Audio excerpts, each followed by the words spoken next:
Welcome to the C-Suite Series presented by Channelchek and Noble Capital Markets.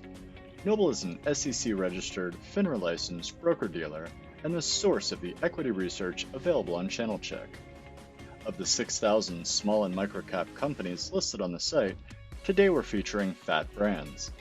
Joe Gomes, Noble's senior research analyst covering the company, will be interviewing CEO Andrew Wiederhorn. Afterwards, he will be joined by Michael Kopinski, Noble's Director of Research, to discuss the key takeaways. As a reminder, Joe's research is available at no cost on Channelchek. Just type in Fat Brands in the top left Company Data section. And now, here's Joe and Andrew. With us today is Andrew Wiederhorn, President and CEO of Fat Brand. Good morning, Andy, and thanks for taking the time to sit down with us. Thanks for having me.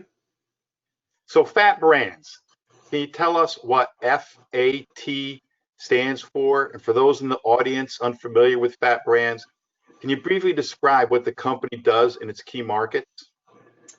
Fat Brands stands for Fresh, Authentic, Tasty Brands. And we are a global restaurant franchising company doing business in more than 29 countries around the world, and now with some 700 restaurants, all franchises. Great. And before we get into last week's major announcement, let's talk a little bit about the existing company. As a restaurant franchising company, how has COVID impacted your operations, and what steps have the company taken to combat the crisis? Good question. We view this business as the franchisee as our customer, because all of our almost 200 franchisees before Johnny Rockets and now 300 with Johnny Rockets, they are franchisees, they're mom and pop operators, and they're the customers. So our entire focus was how do we make sure they stay in business and they make money and they navigate through this difficult time. So we did things like coach them on the PPP loans, coach them on rent deferrals, coach them on how to get their restaurants safe and ready for moving beyond COVID. We also did things like drop ship the PPE equipment, like the masks and the thermometers and things like that for the franchisees. Today, our business is running somewhere in the 80% range of normal. The casual dining restaurants have just shot back like a rocket to more than 100% of normalized sales, because they now have a whole bunch of delivery and to-go businesses they never had before, in addition to dining room business, even if it's outside dining rooms. On the burger side of the business, where we usually did 35% delivery and to-go, we're doing 70% delivery and to-go. So overall, we're back up in the 80s, and we just need to let the rest of the dining rooms get open again. So active dialogue with your franchisees.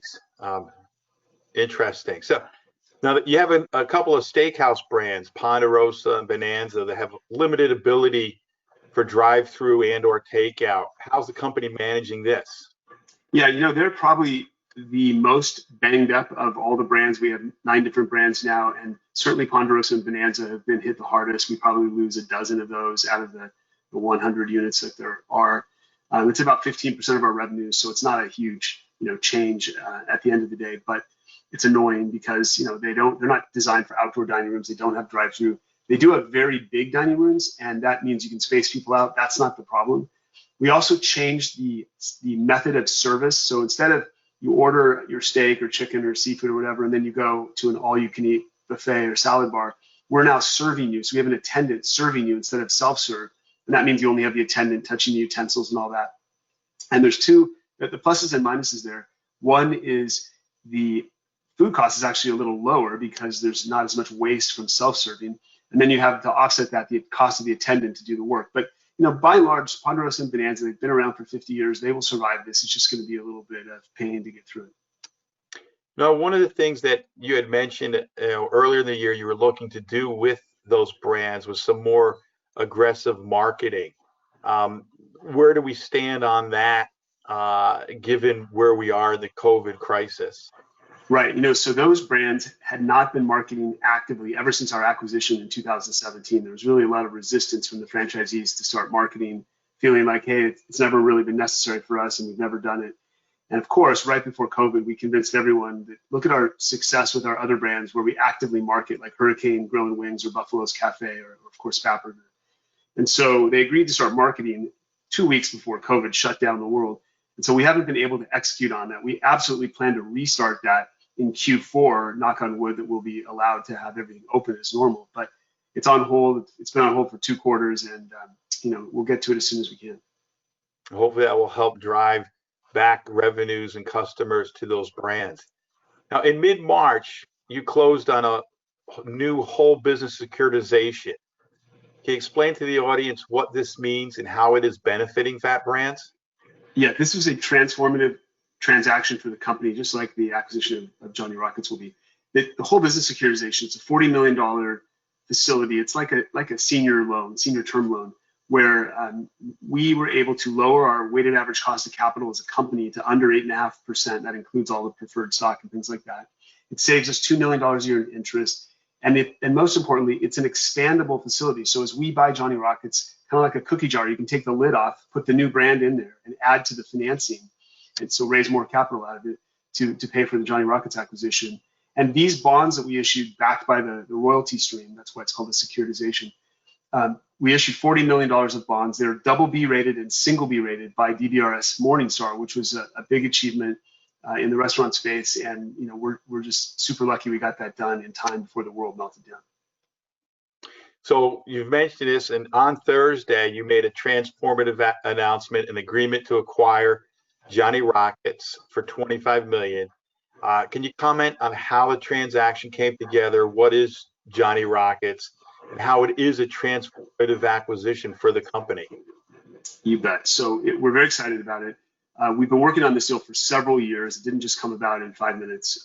They finally brought Johnny Rockets officially to market at the first of the year, and we were one of the active bidders on the transaction. And then when COVID hit, everything got put on hold. And so we struck up a dialogue in the beginning of June and got a deal done last week to acquire the brand. Johnny Rockets is a theme brand dating back to 1986 when it was started, but it's a 1950s style diner brand with cook-to-order burgers, milkshakes, fries. It's an experiential brand to sit and eat there. Great food, great brand. It's both domestic and international. There's more than 325 locations, about half international, half domestic. It does not have a lot of overlap with our Fat Burger or Elevation Burger brands, so we're not bumping into each other pretty much anywhere, just very, very little overlap. So strategically that fits well. The scale here, Fat Brands had about 375 restaurants coming into this acquisition. Adding the 325 from Johnny Rockets puts us at more than 700 restaurants, so we almost double by unit count. Our revenues should, ignoring COVID, so if we just use like 2019 revenues to compare the two, should be about a 50% increase in our revenues from 24 million to 36 million on a normalized basis. And it should double our EBITDA, which based on 2019 numbers, and that was adjusted at 7.7 million, it should be a significant drop to the bottom line by adding that additional revenue, royalty and franchise fee income. Fantastic. And I assume with an acquisition like this, there's some significant synergies that can be obtained. Can you talk us with some of the synergies you were looking at? You bet. So normally we might pay 5 or 6 times cash flow to buy a brand, but in the first 30 days, we're going to take advantage of the synergies that we can wring out. And that means we're going to get rid of the accounting department or the corporate headquarters or the executive suite, maybe the legal department, maybe the purchasing department, because we have all of those departments in our platform already, and those fixed costs are covered already, as well as being a public company. So immediately, first 30 days, we have all those savings. We end up paying 2 or 3 times cash flow. And that's really the whole dynamic story behind Fat Brands, is to consolidate incremental brands to our platform where we can cross-sell them to our franchisees. We can give the franchisees better purchasing power, lower their food costs by 2 or 3% just because we're so much bigger. An independent brand might spend 50 million on food, but we spend 250 million on food. So we can save those franchisees 2 or 3%, $20,000 or $30,000 in their pocket for every store they have. And so integrating is something we've done 8 different times already in terms of making acquisitions. So we know how to do it. And we think that we'll close this transaction in September. We'll get the synergies right away. We'll bring on board some of the Johnny Rockets team, and away we go. So obviously M&A is a key growth strategy for Fat Brands. With the Johnny Rockets deal, and as big as it is Fat Brands still in the market for additional acquisitions? And if so, what segments of the restaurant industry is the company targeting? Yeah, we're actively looking for additional brands to add to the portfolio. Digesting rockets will be, take a little bit of time, but that's not keeping us out of the market at all. In fact, I was working on a deal today. We'll see how things progress here. It's not so much. I mean, what we're not going to buy, we're not going to get into fine dining. We're not going to get into something that's crazy ethnic like Korean barbecue or sushi or something that we don't know how to do. But ultimately, we could buy more burger brands. We could buy more chicken wings brands. Maybe another steakhouse. But I really think that we'll stick around looking for pizza, coffee, dessert, maybe salad, maybe sandwiches. Those are brands that we don't have today. And I think there's a lot of regional players that can roll up here. And look, we have the capital to make these acquisitions. We have the platform with all the fixed costs in place. So our margin, when you run a restaurant, you make somewhere between 5 and 15% to the bottom line. But as the franchisor, our margin before Johnny Rockets was about 42%, and post Johnny Rockets will be between 55 and 60%. So it's just an entirely different business in the consumer space to have that kind of margin drop to your bottom line. And that's, as we add incremental brands, that'll just drive that margin. And we also are growing these brands. All these brands, we want to see grow 10% a year in total unit count, just organically by our franchisees building more stores. And if we help them make money, then they take that money, build more stores, and pay us more royalties. So that's really the whole game here. They have to be successful, and that's our focus. That's an exciting strategy going forward. So let's change gears a little bit here. Ghost kitchens, virtual kitchens, co-branding.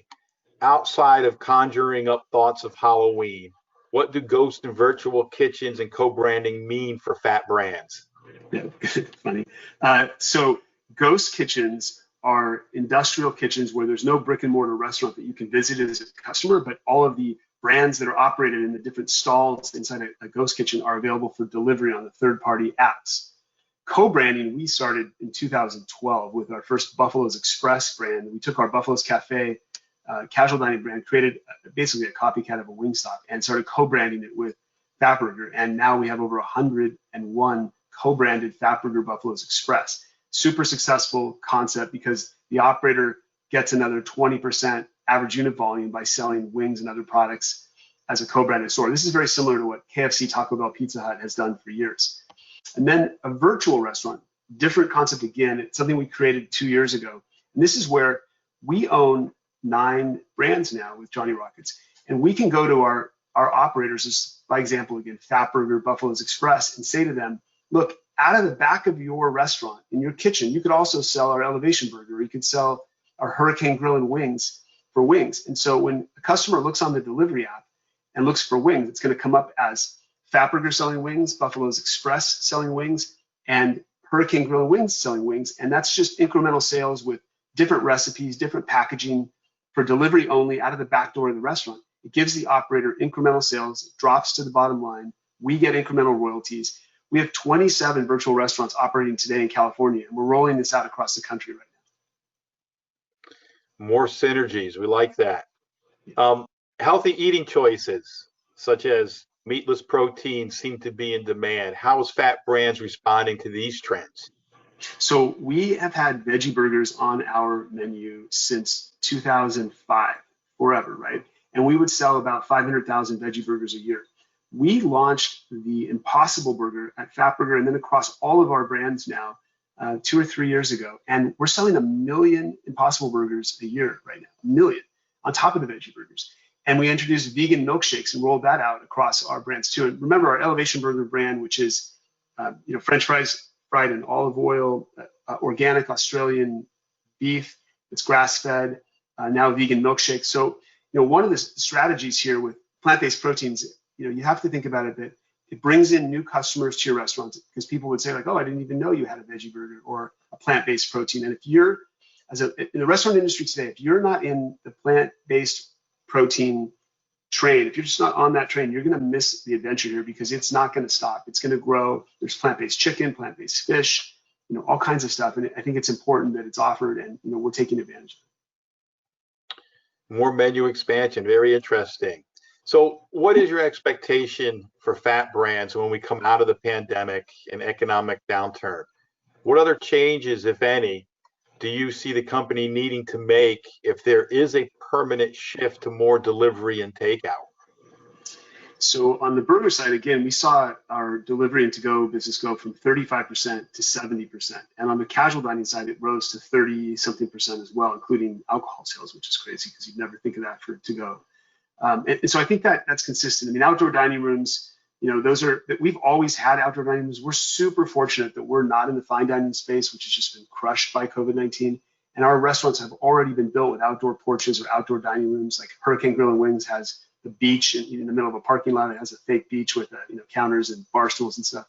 So I think we're well positioned for it. Certainly on the delivery side, the reason we've had such a bounce back in sales is that when they open the dining rooms up, even in an outdoor capacity, delivery still stayed at some 30% when it used to only be 5 or 10%. So I feel like we're well positioned to navigate through this and then come out on the other end. And we're going to look for other brands that have the criteria that we can adopt here, where it's not heavy lifting to add them to our system, but rather we can put all these little levers in place and get incremental sales. So I know from talking with you in the past, Andy, you've got a long history in the restaurant business. Can you tell us a little bit more about yourself and your experience in the restaurant field? You bet. So I grew up in the restaurant business working for my father-in-law as a kid, and then got married and swore I would never be in the restaurant business. So I went out and became a real estate finance guy. And that's really how it started. And so today, when I bought the Fatburger brand back in 2003, and it only had 40 restaurants, half were company-owned stores and half were franchised, I thought, okay, this is an interesting concept. I know I swore I would never be in the restaurant business, but here I am. Let's develop a franchise company, because that's really where we think we can make the most money and take the least risk. And so we grew that business and then acquired another brand in 2011, Buffalo's Cafe, and then took the whole thing public with the acquisition of Ponderosa and Bonanza in 2017. And that's where Fat Brands was created. And now with the acquisition of Johnny Rockets, we'll have 700 restaurants operating in 29 countries around the world and actively growing by some 40 to 50 restaurants a year, new stores. That's fantastic. Well, Andy, we've covered a lot of ground today and got significant insight into what Fat Brands does, its markets and opportunities. We appreciate you taking the time to do this CEO interview, and we wish you and the company the best in the future. Thank you very much for having me. Thanks, Andy. All right, Joe. So this interview made me hungry. So, but I did have a couple of questions. So the COVID impact, he did not mention about the restaurant closings, and I'm sure that there are some that have closed as a result of COVID and the impact that we've seen. I was wondering if you could just talk a little bit about those, how many they've actually seen in terms of closures, and then what are the prospects of losing more at this point? Sure. And when you say closed, Mike, I'm assuming you mean permanently closed as opposed to just closed for the COVID. So to date, there's been under 10. Some of them have been their franchisees closing, a store. Maybe it was an underperforming store and they didn't see any reason for it to come back. And most of those were in the Ponderosa Bonanza area. They also lost, interestingly enough, a couple of Fatburger stores that were performing phenomenally, but were located in casinos, and that casino closed permanently. So it's been a mix of those. You were probably looking at 10 to 15 overall permanent closures, assuming there's no second wave of COVID-related business pauses. And my assumption would be that the majority of those would come in that Bonanza, Ponderosa stores, only because those are the stores that have been closed the longest, have had the limited ability to do anything in terms of takeout or delivery. So it's been a much more difficult road these past couple of months for the steakhouses than it has been for the Fatburgers or Hurricane Grills. And Joe, Johnny Rockets obviously is a big acquisition for them, and he's talked a lot about that. But the company has made others, right? They've made other transformative acquisitions. How well have they integrated those acquisitions in the past, and how quickly were they able to make additional acquisitions after they made a transformative acquisition like that? Sure. So you are correct. They have been growing by acquisitions. And if you look at it, since they became public, they've acquired Hurricane Grill. They acquired Elevation Burger last year. Both of those were nice acquisitions and nowhere near as large as Johnny Rockets. But if you look at the Hurricane Grills were actually comping at negative same-store sales. They took them over. They put in some changes. They put in some additional franchisees funded marketing and advertising. And last year, that change showed nice positive same-store sales growth. A little too early on Elevation Burger to really get a feel for that integration, partly because of the COVID, what's going on there. But historically, they've done a nice job, and I think they will continue to do so here with Johnny Rockets. And Johnny Rockets sounds like a really attractive acquisition, but it was interesting that Andy really referred to 2019 numbers. What do you think the impact of COVID has been on the business and in general on the restaurants of Johnny Rockets? Yeah, I agree. I mean, obviously that's the way you'd be, say, on a normalized basis. You're going to look at 2019 as opposed to 2020. There's probably 325 stores. It doubles the store count. You probably see something in the neighborhood of a 50% increase in Fat Brand's overall revenues, a doubling of EBITDA on a normalized basis. I think in 2020, it's going to be a little down.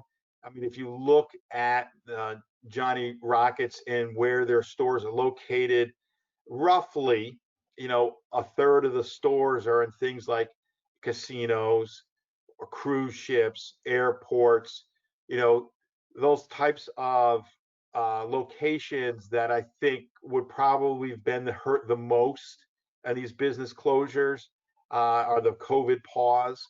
Now, I think a lot of that will come back to normality once we get back to normality. But I think for 2020, you're definitely going to see that impact on the Johnny Rockets revenue line.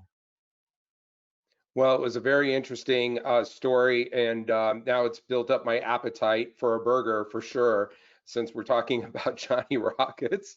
But Joe, thanks for bringing the company to us. Fascinating story. Thank you. Thanks, Mike. Appreciate it.